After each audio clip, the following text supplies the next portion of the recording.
Aujourd'hui, on s'attaque à une idée qui a littéralement façonné le monde dans lequel on vit, la séparation des pouvoirs. Alors oui, ça peut sonner un peu technique, un peu scolaire, mais en réalité, c'est bien plus que ça. C'est le plan, le mode d'emploi, imaginé pour protéger nos libertés. Alors, comment ça marche exactement? Et d'où vient cette idée? C'est ce qu'on va décortiquer ensemble. Voici le programme. On va commencer par se demander à quoi sert un État au fond. Ensuite, on verra quel est le grand danger quand le pouvoir n'a pas de limite. Puis, on découvrira la solution de Montesquieu et ses fameux 3 piliers. Et enfin, on verra pourquoi tout ça nous concerne encore aujourd'hui. Allez, c'est parti. Bon, pour bien commencer, il faut poser les bases. Avant même de parler de diviser le pouvoir, il faut répondre à une question toute simple mais fondamentale. Pourquoi a-t-on besoin d'un État ? Eh bien, sa mission première, sa raison d'être, c'est de servir le bien commun, l'intérêt de tous. Un État, ce n'est pas une fin en soi. Il existe pour organiser la vie en société et pour protéger les gens qui la composent. C'est vraiment le point de départ de tout. Et pour faire ça, il a de sacrées responsabilités. Maintenir l'ordre, rendre la justice, défendre les frontières, gérer le pays, toutes ces missions, ça demande une autorité considérable. En clair, pour être efficace, un État a besoin de pouvoir. Il n'y a pas le choix. Et c'est là qu'on arrive au cœur du problème, le vrai casse-tête. Comment on fait pour donner assez de pouvoir à l'État pour qu'il nous protège, sans qu'il n'en ait trop et qu'il finisse par nous opprimer? C'est la grande question qui a tourmenté des générations de penseurs. Et c'est là que notre histoire commence vraiment. Parce que oui, le danger est immense.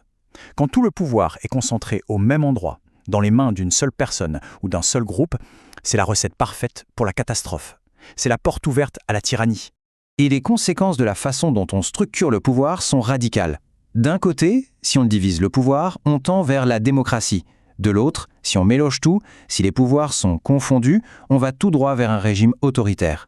L'architecture même de l'État décide de tout. Ce qu'il faut bien comprendre, c'est que le pouvoir, si on ne lui met pas de limite, il a une tendance naturelle à s'étendre.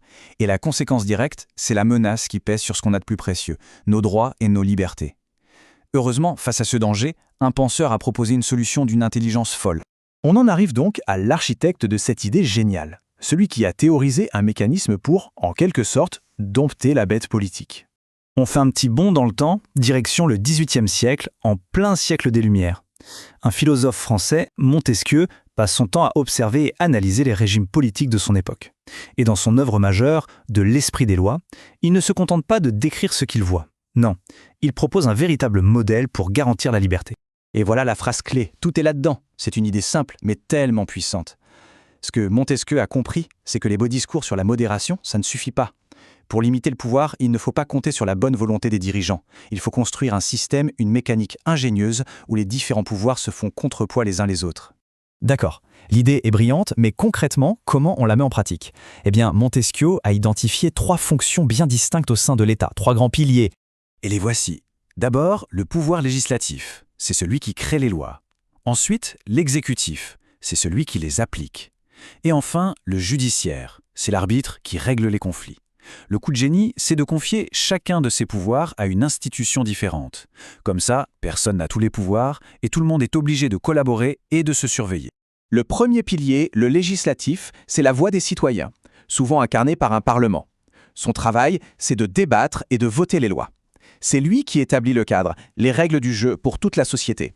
Vient ensuite le pouvoir exécutif. En général, c'est le gouvernement. Son rôle, c'est de transformer les lois en actions concrètes. Il gère l'administration, la police, l'armée. C'est un peu le moteur de l'État au quotidien.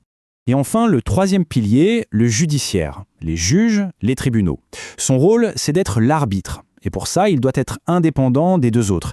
Il doit s'assurer que la loi est respectée par tout le monde, y compris par le gouvernement lui-même. C'est le gardien de l'équité. Alors cette architecture a été pensée au XVIIIe siècle. Ça peut sembler dater un peu, mais en réalité, elle est plus que jamais au cœur de nos sociétés. Voyons pourquoi elle reste si fondamentale. Au fond, tout cet édifice a un but bien précis. La séparation des pouvoirs, ce n'est pas juste une astuce d'organisation, c'est une condition essentielle pour la démocratie. Elle est là pour empêcher la tyrannie et pour servir de rempart, de bouclier pour nos droits et nos libertés. Et ce n'est pas une idée abstraite, loin de là. De la Constitution américaine à la plupart des constitutions des démocraties européennes, cette structure en 3 piliers est la fondation sur laquelle les États de droit modernes se sont construits. Son influence est mondiale et elle dure encore aujourd'hui. Mais la question qu'on doit se poser, c'est est-ce que cette belle mécanique est infaillible?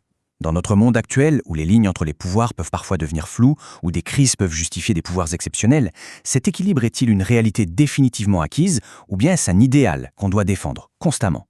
La réponse, elle ne se trouve pas dans les livres d'histoire, mais dans notre vigilance de tous les jours.